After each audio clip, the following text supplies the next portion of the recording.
किसी ने सोचा भी नहीं होगा कि एक धमाके की वजह से एक नई जिंदगी पनपने की शुरुआत होगी। और यह धमाका लगभग 13.7 बिलियन ईयर्स अगो पहले हुआ, जब पूरा अंतरिक्ष एक रोशनी से भर गया। लाखों सालों तक ये रोशनी ऐसे ही चलती रही और इस धमाके से बिखरे हुए कण धीरे धीरे इकट्ठे होते रहे और उन्होंने एक फॉर्म तैयार की जिसको आज हम प्लेनेट के नाम से जानते हैं। ये प्लेनेट धीरे धीरे खुद को फॉर्म करते गए, कुछ इसमें बहुत बड़े हो गए और कुछ इसमें छोटे हो गए। जितने भी ये प्लेनेट थे ये अपने एक सूर्य या एक पिंड के चारों तरफ रिवॉल्यूशन करते थे, क्योंकि वहां पे एक अद्भुत शक्ति प्रकट हुई जिसको हम जानते हैं ग्रेविटेशनल फोर्स। इसी ग्रेविटेशनल फोर्स की वजह से ये जो प्लेनेट है वो अपने एक पिंड या एक सूर्य के आसपास घूमते रहते हैं, क्योंकि ग्रेविटेशन का फोर्स इनको अपनी तरफ पुल करता है। इस चीज को पहली बार एक्सप्लेन किया था आइजैक न्यूटन ने, जिन्होंने बताए थे कि किस तरह से ग्रेविटेशनल फोर्सेस वर्क करती है। बट इसी चीज को बाद में और अच्छे से एक्सप्लेन किया था अल्बर्ट आइंस्टाइन ने, जब उन्होंने अपने थ्योरी ऑफ रिलेटिविटी बताई कि किस वजह से ये ग्रेविटेशनल पुल वहां पे संभव हुआ। इसी की वजह से सारा जो मास एक धमाके की वजह से बिखरा हुआ था वो धीरे धीरे कलेक्ट हुआ, जिसमें कुछ प्लेनेट बन गए और कुछ उनके नेचुरल सैटेलाइट की तरह फॉर्म हुए। जैसे अर्थ का एक नेचुरल सैटेलाइट मून है, उसी तरह से दूसरे प्लेनेट के भी सैटेलाइट वहां पे बनने शुरू हुए। कुछ प्लेनेट जो हमारी गैलेक्सी के अंदर हैं, सन के पास हैं, उनके किसी भी तरह के नेचुरल सैटेलाइट नहीं है, क्योंकि वहां पे इतना ज्यादा ग्रेविटेशनल पुल है कि अगर वहां पे किसी तरह की सैटेलाइट भी होती होगी तो वो सूर्य की तरफ खींची चली जाती होगी और वो टूट के बिखर जाती होगी।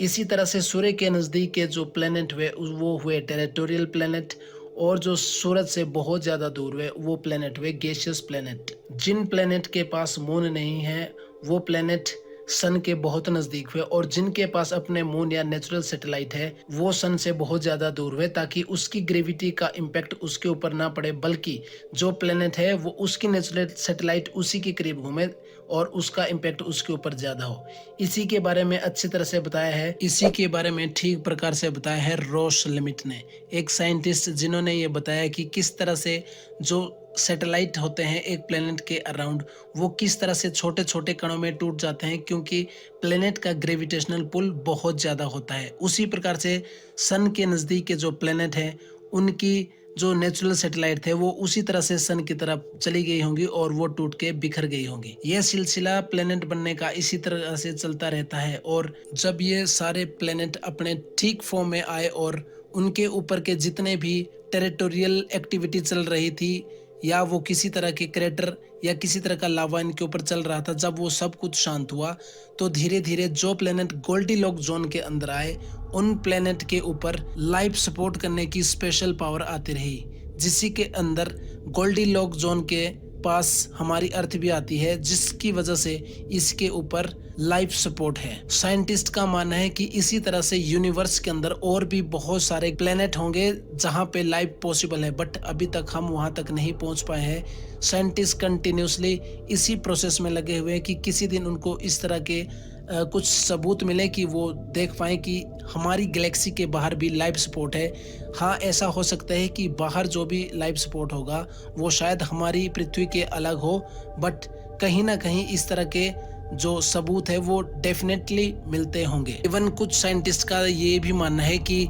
कहीं ना कहीं पैरेलल यूनिवर्स भी एग्जिस्ट करते होंगे, जैसे कि अर्थ के ऊपर चल रहा है उसी का पैरेलल एक किसी अनदर प्लेनेट के ऊपर चल रहा होगा। साइंटिस्ट का मानना है कि हमारी गैलेक्सी के अंदर लगभग 100 मिलियंस ऑफ स्टार हैं जो कंटिन्यूसली गैलेक्सी के साथ कंटिन्यूसली घूम रही है। उसी प्रकार से सन भी प्लेनेट के साथ गैलेक्सी के अंदर कंटिन्यूसली उसके चक्कर लगा रहा है। बट यहाँ पे एक क्वेश्चन रेज होता है कि जिस तरह से अगर हम एक एग्जांपल लें कि किसी वस्तु को हम हाथ में पकड़े हैं और वो अभी तक हाथ से छूटा नहीं है, अगर हम उसको एकदम हाथ से रोल करते हैं तो वो कंटिन्यूसली स्पीड के साथ आगे बढ़ता रहता है, और मान लो वहां पे किसी एनर्जी की वजह से वो टूटकर छोटे छोटे भागों में टूट जाता है और फिर भी कंटिन्यूसली रोल करता है। तो क्या आपको नहीं लगता कि उसी प्रकार से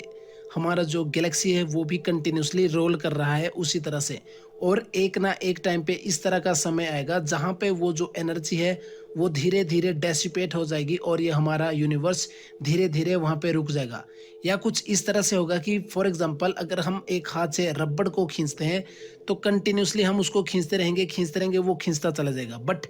एक पोजीशन ऐसी आएगी जब हम उसको वहाँ पे छोड़ेंगे तो वापस बहुत झटके के साथ वो आपके इनिशियल स्टेज तक वापस आ जाएगा। उसी तरह से अगर यूनिवर्स के साथ कंपैरिजन किया जाए तो जो एक बड़े धमाके के साथ शुरुआत हुई है, क्या पता बाद में वो एक इस तरह की स्थिति वहां पे बने कि जो भी उस धमाके से निकलकर बाहर आया है वो कंटिन्यूसली उसी स्पीड से वहां तक वापस आ जाए। साइंटिस्ट का मानना है कि ये प्लैनेट्स या जो गैलेक्सी है ये कंटिन्यूसली हमेशा के लिए नहीं रहेगी। धीरे धीरे जो एनर्जी है वो धीरे धीरे खत्म होती जाएगी और ये जो सारी चीजें ये डेसिपेट होती जाएगी और अल्टीमेटली एक ब्लैक होल के अंदर खत्म हो जाएगी। ब्लैक होल एक इस तरह की आइडेंटिटी होती है जो बहुत ही ज्यादा थिक होती है, इवन लाइट भी वहां से एस्केप नहीं कर पाती। यही बताया है हमारे एक साइंटिस्ट ने, जो इंडिया के साइंटिस्ट है जिन्होंने डेवलप किया है चंद्रशेखर लिमिट, जो बताते हैं कि किस तरह से ब्लैक होल की वर्किंग होती है। साइंटिस्ट का मानना है कि हर एक गैलेक्सी के अंदर एक ब्लैक होल होता है जो उसके डेसिपेशन के बाद उसी के अंदर समाप्त होकर वहां पे खत्म हो जाती है। उसी प्रकार से जो हमारी गैलेक्सी है उसमें जितने भी प्लेनेट है अभी तक हम उसको ठीक प्रकार से जान नहीं पाए हैं। इवन एक वॉयेजर के थ्रू ही जो अभी तक हमारी गैलेक्सी से बाहर जा चुका है हमने देखा है। बट क्या ऐसा कभी दिन आएगा कि हम इस गैलेक्सी को छोड़कर किसी गैलेक्सी की तरफ जा पाएंगे, या हम इस गैलेक्सी से दूसरी गैलेक्सी की तरफ इतने स्पीड से निकल जाएं ताकि हम टाइम को स्लो कर पाएं?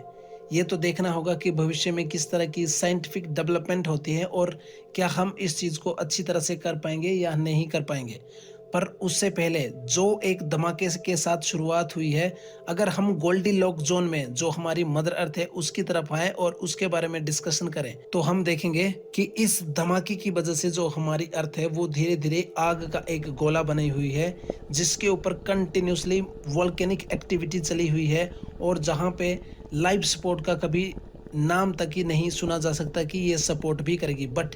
मिलियंस ऑफ ईयर्स के कंटिन्यूसली वेट के बाद ये अर्थ धीरे धीरे कूल डाउन करती है। जो इसका इंटरनल पार्ट होता है जिसे हम आज कोर जानते हैं वो धीरे धीरे रिवॉल्व करना शुरू हुआ, जिसकी वजह से अर्थ के अंदर जो डिफरेंट टाइप के मेटल्स वगैरह थे उसकी वजह से उसके अंदर मैग्नेटिक फील्ड जनरेट हुआ। वही मैग्नेटिक फील्ड है जो आज हमें अल्ट्रावायलेट रेज जैसी बैड किरणों से बचाए हुए हैं, जो हमारी रक्षा करता है। फिर धीरे धीरे क्या हुआ, सारे वोल्केनिक एक्टिविटी धीरे धीरे शांत हो गई। पूरे की पूरी धरती के ऊपर का जो एनवायरनमेंट था वो धीरे धीरे स्लो डाउन होता गया और आसमान से धीरे धीरे बारिश होनी स्टार्ट हुई। उसी बारिश के बाद पूरी अर्थ के ऊपर बहुत सारा पानी एकत्रित होता गया और सन की रेज की वजह से ये सर्कुलर कंटिन्यूसली चलता रहा। धीरे धीरे वाटर के अंदर एक लाइफ ने जन्म लेने की कोशिश की जो धीरे धीरे एक लाइफ की तरह से पनप रहा था। वो लाइफ थी हमारे साइनोबैक्टीरिया, जिन्होंने पहली बार वाटर के अंदर एक लाइफ को कंटिन्यू करने की कोशिश की। साइनोबैक्टीरिया एंड अलगी ही वो दो चीजें हैं जो अभी तक लाइफ पर या धरती के ऊपर बनी हुई हैं। धीरे धीरे कंटिन्यूसली इवोल्यूशन के बाद या कंटिन्यूसली प्रोसेस के बाद इन्होंने धीरे धीरे वहाँ पे ऑक्सीजन का बढ़ाना शुरू किया, जिसकी वजह से एनवायरनमेंट के अंदर धीरे धीरे ऑक्सीजन की मात्रा बढ़ने लगी और CO2 धीरे धीरे कम हुआ। उसकी वजह से प्लेनेट के ऊपर और भी दूसरी प्रजातियां धीरे धीरे स्टार्ट हुई और वहाँ पे पेड़ पौधे उगने शुरू हो गए। वाटर के अंदर पल रही इस जीव ने धीरे धीरे अपने अडेप्टेशन को चेंज करते हुए लैंड की तरफ जाने की कोशिश की और यहीं से इवोल्यूशन की स्टार्ट हुई, जहां पे धीरे धीरे इवोल्यूशन के बाद हमने देखा कि बहुत सारी स्पीशीज ने राज किया, जिनमें से डायनासोर भी एक थे। फिर एक टाइम पे क्या हुआ कि एक धमाका जो दोबारा इस धरती के ऊपर हुआ, उसके बाद सारी की सारी चीजें दोबारा से खत्म हो गई और ये प्रोसेस दोबारा चलता रहा, जिनमें से कुछ ही ऐसे जीव हैं जो वहां पे बच पाए। इन्हीं जीव ने कंटिन्यूसली आगे जाकर इवोल्यूशन के बाद धीरे धीरे लैंड के ऊपर ह्यूमन की तरह से उभरने शुरू हो गए, जिन्हें हम प्राइमेट कहते हैं। जो ह्यूमन के पहले के लोग हैं उन्हें प्राइमेट कहते हैं, जिसमें बहुत सारे प्राइमेट हुए जो धीरे धीरे इवोल्यूशन के बाद बदलते गए। साइंटिस्ट का मानना है कि चिंपैंजी एंड मॉडर्न ह्यूमन दोनों एक ही प्राइमेट से रहे होंगे, जिसमें कंटिन्यूसली इवोल्यूशन के बाद ह्यूमन दो पैरों पे चलने शुरू हुए और कंटिन्यूसली इवोल्यूशन की तरफ चलते रहे और उनमें से चिंपैंजी इन अडेप्टेशन को नहीं कर पाए होंगे, इसलिए वो कंटिन्यूसली उसी स्टेट में रहे। इसी अडेप्टेशन के बाद धीरे धीरे चलते हुए जो उस टाइम के लोग थे उन्होंने कंटिन्यूसली इवोल्व होना स्टार्ट हुआ। धीरे धीरे उन्हें एग्रीकल्चर को सीखा, उन्होंने एक साथ रहने की कोशिश की और इसी बीच उन्होंने एक नया आविष्कार भी किया जिसमें उन्होंने लैंग्वेज को डिस्कवर किया और व्हील और फायर जैसी चीजों का जन्म हुआ, जिससे उन्होंने धीरे धीरे कॉलोनी बनाना स्टार्ट किया और वो मिलजुल कर एक ही जगह पे रहना शुरू हो गए। जब वो कंटिन्यूसली इसी तरह को बदलते रहे तो उन्होंने धीरे धीरे अडेप्टेशन के बाद एग्रीकल्चर को चूज किया और वो लोग एग्रीकल्चर करते रहे। फिर इसी बीच धीरे धीरे चलते इवोल्यूशन के बाद हमें देखने को मिलता है कि जब हम हिस्टोरिकल फैक्ट में वापस आते हैं तो हमें पता चलता है कि उस टाइम के लोग ने बहुत सारी चीज़ों को डेवलप किया, जो चीज़ें हम आज सोच भी नहीं सकते उन्होंने ये किस तरह से किया होगा। वहाँ पे कंटिन्यूसली कन्फ्लिक्ट चलते रहे और युद्ध होते रहे। इसी बीच वहाँ पे दोबारा से एक शीत युग आ गया जिसको आइस एज भी कहते हैं। इसी आइस एज के चलते जो लोग वहाँ से माइग्रेट हुए, कुछ उसको अडॉप्ट कर पाए और कुछ उसको नहीं कर पाए। कंटिन्यूसली बहुत लाखों सालों की स्ट्रगल के बाद धीरे धीरे आइस एज का जो युग था वो खत्म हुआ और मॉडर्न ह्यूमन ने जन्म लिया। उसी के बाद कंटिन्यूसली स्ट्रगल करते हुए आज के मानव जो इतिहास और साइंटिफिक टेक्नोलॉजी और स्पेस एक्सप्लोरेशन में आज बहुत आगे जा रहे हैं, कंटिन्यूसली प्रोग्रेस करते रहे हैं और आने वाले समय में भी इसी तरह से कंटिन्यूसली एक्सप्लोरेशन करते रहेंगे। आज का मानव सब कुछ अर्थ के ऊपर सीख चुका है। अब वो चाहता है कि वो एक ऐसी सभ्यता को खोज करे जो हमारी गैलेक्सी से बहुत बाहर हो और जिसके लिए वो कंटिन्यूसली प्रयत्न कर रहे हैं। वो बहुत सारी चीज़ों को डेवलप कर रहे हैं, उसके ऊपर सोच विचार कर रहे हैं और स्पेस से बाहर जाने की कोशिश कर रहे हैं, क्योंकि वो जान चुका है कि जो चीज़ शुरू हुई है वो एक ना एक दिन ख़त्म भी ज़रूर होगी।